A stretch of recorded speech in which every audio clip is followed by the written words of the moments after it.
Hi. So today we're going to be taking a look at something, not dilations, we're going to be taking a look at something called composition of transformations. And all of that is a fancy way of saying we're going to do more than one type of transformation at once.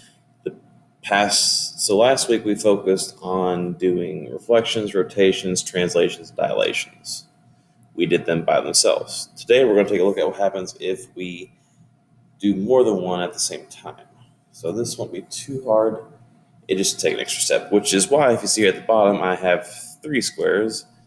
It just kind of shows the pattern. We start with our usual red, black. We go to then our blue, purple. And I added a green, orange combination. If you see here, it's got 2 marks. This shows this is the final product. So start, first transformation, last transformation. So just for a sake of example, let's take this square right here. I'm going to place it here. Okay. So I want to start off by doing, let's see,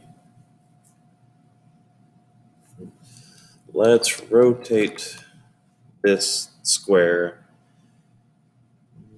Let's just do 90 degrees clockwise. And then we will reflect over the x-axis. So let's change that color and make it more readable. Okay. So we're doing 2 transformations with this square here. Okay. Now my suggestion to you all, until you get a good handle on it, is just to do them in order. Okay. Start with rotating 90 degrees. Okay. So if you remember how we rotate things, we are going to pick this line here as our main line, and this will be the new line that our shape moves to. Okay. Because this line, if we rotate it 90 degrees clockwise, will end up here. We know our shape will end up in this part here. So let's do part D first, okay? And I have these pre-drawn, so that'll make things easier. Except for the fact that it won't. But that's okay because I can fix this. Okay. So take D here, okay? To get to D, we have to go over 1, 2, and up 1. So we go down the green line twice and off of it 1. So we're going to go down the blue line twice and off of it 1. Okay. And this is my D prime. Then I'm going to do C. I go down 7 and off 1. So I go down 7 and off 1. This is C prime. Next we'll do A prime. So we go over 2 and off of it 6.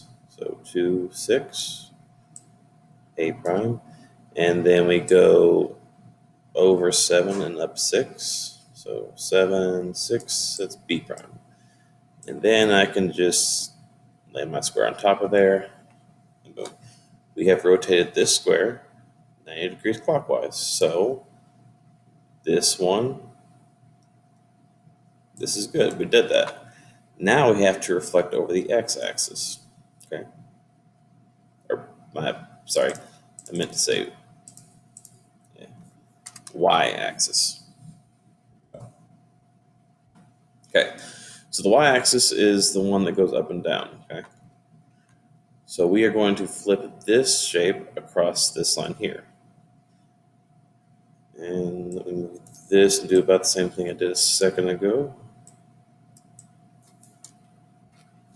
So, also move this.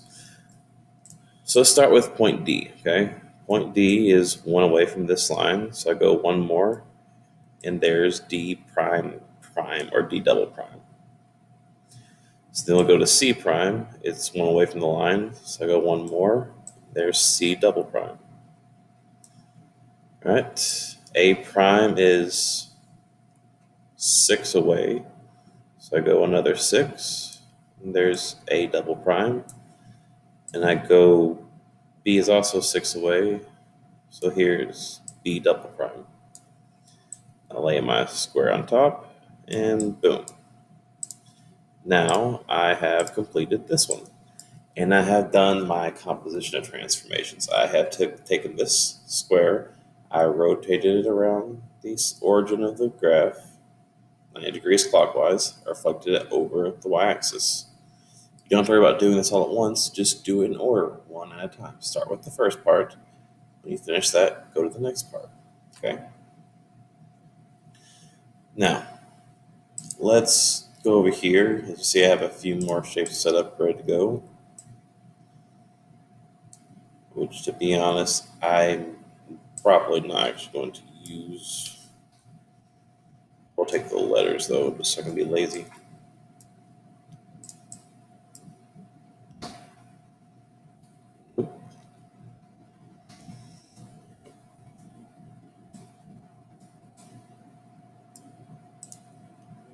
You know what? I can draw a line. It's okay. Point, rather. I'll take the letters though. Okay, so.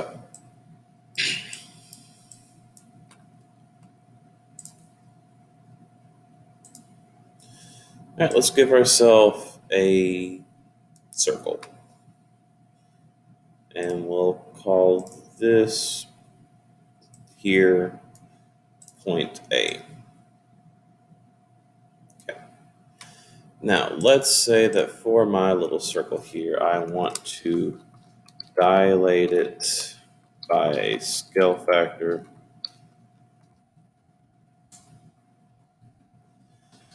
Dilate by a scale factor of, let's just do something simple, 2. And then I want to translate it. I want to translate this shape. Let's just make this all technical.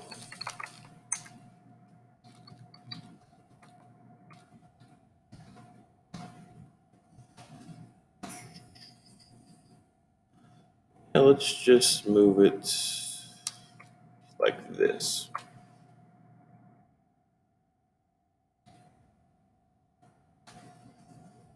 That should work. Okay. Once again, let's change the color, make it more readable, and then we'll make this a little bit smaller. Okay, so this is what I'm going to do. I'm going to dilate this circle by a scale factor of 2. Oh, I actually need to move this a little bit. Actually, just move over here. That'll work nice. We kind of. Move it down here. Yeah, good enough for me. Hey, there we go. So let's start by doing the dilation, okay? So right here over to point A, from the center to this point here, which is the edge, which is the radius, is 3 points. So we know that the radius equals 3.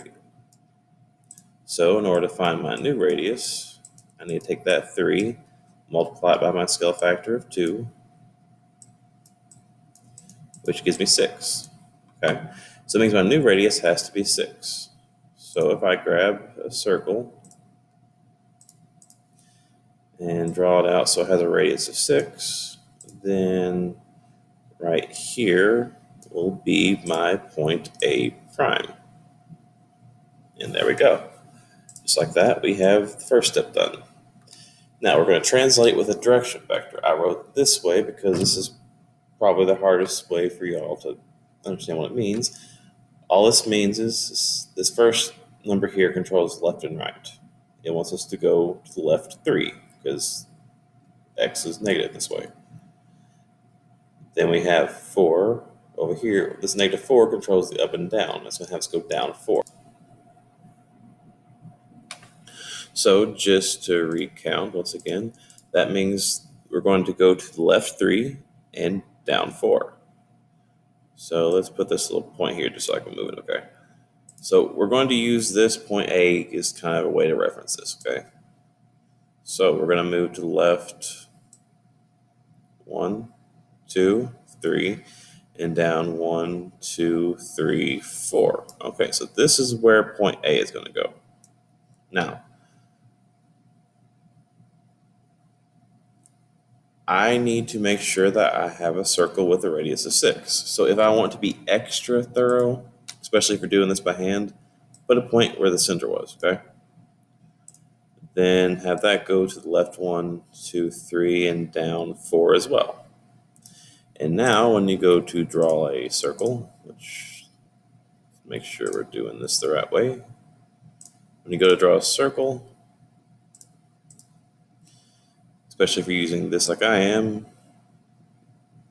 boom, there we go. So this does admittedly look a little bit messy, but it is correct. So we successfully, let me change that color back. We successfully dilated our black circle by a factor of 2 and got the blue circle, okay? Then we took our blue circle and translated it 3 to the left and 4 down and got our green circle. And that's it. So there are so many different combinations of these things that they're kind of hard to do example for all of them because I could do 5 rotations, 2 reflections, 2 translations, and 10 dilations, all with the same shape all at once. I don't want to do that though. So basically, as long as you're good with the stuff from last week, as long as you can do the dilations, the translations, the rotations, and the reflections, you're good. You just need to do them one at a time. Do your first one, then do your second one. Okay? If you have any questions, just let me know.